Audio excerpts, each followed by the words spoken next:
People in the Fever were like, y'all. That's not my point.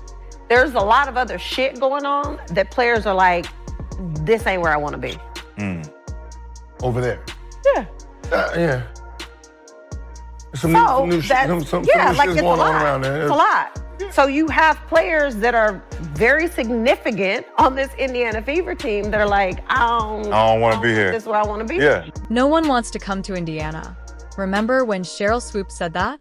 Well, Kelsey Mitchell just dropped a truth bomb that has Swoopes looking foolish.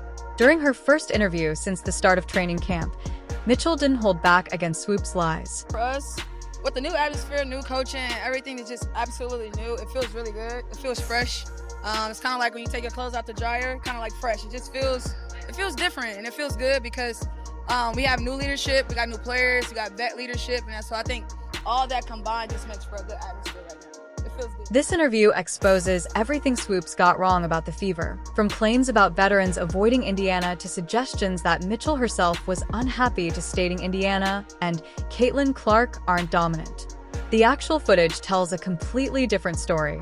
Watch as Mitchell Clark and Coach White systematically dismantle every false narrative that's been floating around this team coming from Swoopes.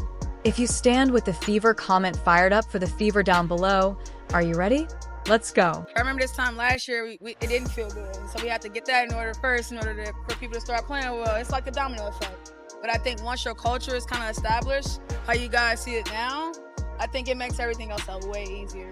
I don't know if that makes sense. Let's set the record straight about Kelsey Mitchell and the Indiana Fever. When Sheryl Swoopes went on her Queens of the Court podcast claiming Mitchell was unhappy and unappreciated in Indiana, she painted a picture of a fractured team that veterans actively avoided. But watching Mitchell's recent interview tells a completely different story, one of excitement, camaraderie, and genuine optimism about the Fever's future. Personally, here's where I think they didn't do a very good job, and that was with Kelsey Mitchell, who's an unrestricted free agent, because Kelsey Mitchell had a hell of a season this season. And I don't think she got the credit that she deserved. The first thing you notice watching Mitchell speak is her unmistakable energy. There's a brightness in her eyes and an authenticity to her smile that can't be faked. When asked about the upcoming season, she doesn't give rehearsed answers or diplomatic non-statements. Instead, she leans forward, fully engaged, her enthusiasm practically radiating through the screen. I think the best part right now is everyone wants to be here. You know, it's really downplayed. It sounds cliche, but it's nothing like being where you want it and everybody feels value in order to go have a good training camp, have a good preseason, so you can have a good first game when the season starts. But I think right now, it's just that good feeling of everybody feel like, hey, I want to be here and I want to compete. So I think that's the first step. I think the best part right now is everyone wants to be here. Mitchell states with conviction, directly contradicting Swoopes' narrative of discontent. This isn't just team PR speak. You can hear the sincerity in her voice. Mitchell elaborates on how this shared commitment creates an environment where players push each other to improve daily. That's not the sentiment of someone feeling undervalued or looking for an exit. What's it been like adjusting to Stephanie White and I guess that coach is talking about? Oh man, I have nothing but great things to say about Stephanie. From the time I was in China playing and her trying to get me back here, and the leadership that she took to make sure I felt welcome and felt safe coming back and playing under her. She's done an unbelievable job with all of us one by one and making sure we all feel different but in a good way. What's particularly telling is Mitchell's emphasis on the team's fresh start. She speaks glowingly about the new atmosphere that's been cultivated, giving special attention to the leadership changes that have reinvigorated the organization. The excitement in her voice peaks when discussing how these shifts have created a more positive, forward-looking culture within the team. Culture.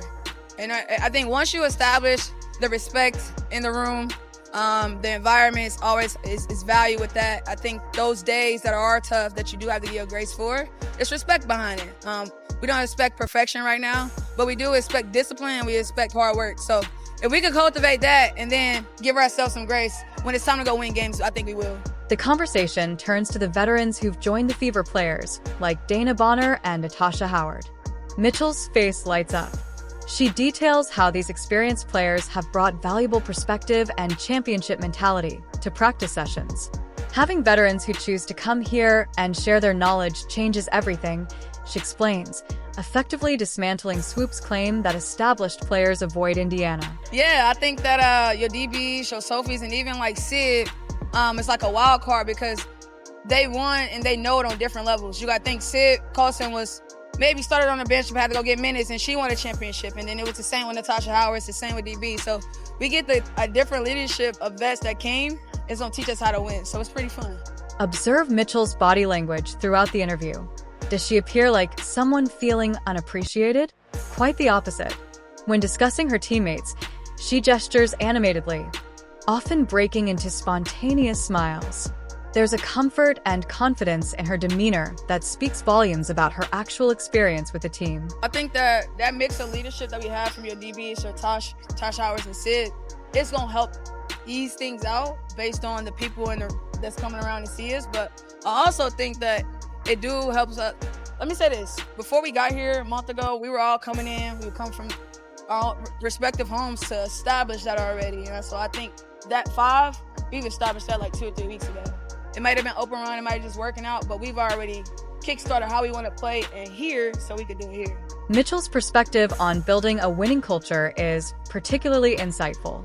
She emphasizes that success isn't just about collecting talent, but fostering chemistry that translates to on-court results. We're learning to play together to understand each other's strengths. She says that's how you build something sustainable. These aren't the words of a disgruntled player. They're the thoughtful reflections of someone invested in long-term success. From the moment I met Caitlin and the moment she met me, like I said, when you respect your teammates and respect as competitors, it makes for a better relationship. It makes for a better dynamic. And I think that me and C-Square established that 2 years ago now. So I think everything with us is going to always be kosher and really put together because we've already established who we were as people and as players and how we can help make each other better. So it feels good to me already. Perhaps most damaging to Swoopes' narrative is the fact that Mitchell actively chose to return to the Fever. Actions speak louder than third-party speculation, and Mitchell choosing to continue her career in Indiana speaks volumes. When asked about playing alongside Caitlin Clark, Mitchell doesn't show the resentment or tension that Swoopes implied. Instead, she talks about complementary skills and mutual respect, describing how their different playing styles create opportunities for everyone on the court. I think their strength, for one, is always, from a physical standpoint, her strength and her ability to now make plays that people don't think about. Whether it's that skip to skip, I mean, a person of her caliber, it seems small, but it's going to make her go from having 25 to having 28 or 10 assists to 12 assists. So, for one, her strength, and then after that, professional, learning, watching film, knowing what you need. And I think that's going to take time for her specifically, but the rest is for her is already in the bag. I think strength is always going to be a main thing for her. Mitchell's genuine enthusiasm for the team's direction becomes most apparent when she talks about their collective goals. "We're building something special here," she says with conviction. "I want to be part of that." The passion in her voice when discussing the Fever's future prospects completely contradicts any notion that she feels marginalized or unhappy. That something special brewing in Indiana, Caitlin Clark is approaching it with a mindset that would silence her critics. While Sheryl Swoopes confidently predicted Clark would struggle to adjust to the professional game, Clark's own words reveal a rookie who understands exactly what it takes to succeed at the highest level. 3 WNBA MVPs in your career. Would you consider each of those 3 seasons as dominant seasons for yourself? No. I can't. Bro, Sheryl Swoopes is willing to lie about her own career before she even admits that Caitlin is dominant. When asked about her first WNBA season, Clark immediately focused on an area many rookies overlook: physical development. "The strength training aspect has been my biggest adjustment," Clark explained, her voice reflecting determination rather than frustration. "These women are just stronger. They've been professionals for years. That's where I've had to grow the most." This matter-of-fact assessment shows Clark isn't blindly expecting to dominate based on college success. She's identifying specific areas for improvement and attacking them methodically. Yeah, I mean, that was like my biggest focus in the offseason, is just trying to get stronger and really working on that. And really thankful for Sarah, our strength and conditioning coach, put in a lot of time with me, and we were in here consistently. I think that was the biggest thing for myself, is just having that consistency to be able to work on it for 6 months or whatever it was. So I certainly feel a lot stronger, and I'm a pretty self-aware person. I knew that was going to be a huge part of it, and it's going to help me offensively. It's going to help me defensively. It's going to help me not get as tired throughout games. So yeah, definitely one of the focus points of my off season is just getting stronger, and even through these 2 practices, like I can certainly feel it. Clark's pragmatic approach extends beyond physical training. Rather than lamenting the challenges of transitioning to the pro game, she frames it as an exciting evolution. You're learning a new offense, new teammates, and new coaches. It's like starting fresh, she said, her eyes brightening with enthusiasm. But that's the fun part. I'm embracing all of it. Notice how she characterizes these adjustments as opportunities rather than obstacles. That's hardly the attitude of someone struggling to adapt. Well, I think the biggest benefit, obviously there's the aspect of having a new coach and a lot of new teammates. So in that regard, like, it's still a learning process and trying to figure your teammates out and figure out the new system. But the pace and the physicality and all of that, you're used to it. You're ready for it. You're ready for at the speed of how things are going to move. I think that having that under your belt is kind of what's helped me the most here. But at the same time, like, it's a learning process for all of us. There's most of the team here and most of the girls here are new players. So and the ones that have come back, new coach, we're just trying to learn in the same way and build relationships with our teammates. So similar in that regard, but at the same time, having a year under my belt is really helpful. What's particularly striking is how Clark discusses her teammates. During the interview, she maintained consistent eye contact when mentioning specific players, leaning forward slightly with genuine animation. Playing with Lexi Hull and Aaliyah Boston has been incredible. She shared a natural smile spreading across her face. We're figuring out our chemistry on the court, but off the court we already click so well. The comfortable way she references her teammates by first name without hesitation or formality speaks volumes about the relationships she's building. I don't think anybody's trying to be alpha. Like, everybody's trying to be a good listener and be there for your teammates. It's how do you find the balance of doing both? How do you speak up and be a great leader, but at the same time, how do you listen and how do you get better? And I think it all speaks to, like, the relationships that you have with your teammates. Is like, you got to go out of your way to build those. So when something goes wrong or you have to hold somebody accountable, they know it's coming in the best interest of the team. So I think it just starts with building relationships, getting to know your teammates. But at the same time, we have so much great personality on this team. That's what's going to make it fun. That's what fans are going to love and to watch about us. We're going to have a lot of fun playing basketball, and you embrace that about your teammates as well. This camaraderie directly contradicts the divided locker room narrative Swoopes tried to sell. Clark appears fully integrated with the team, referring to group activities and shared goals with authentic enthusiasm. We grab dinner together. We hang out.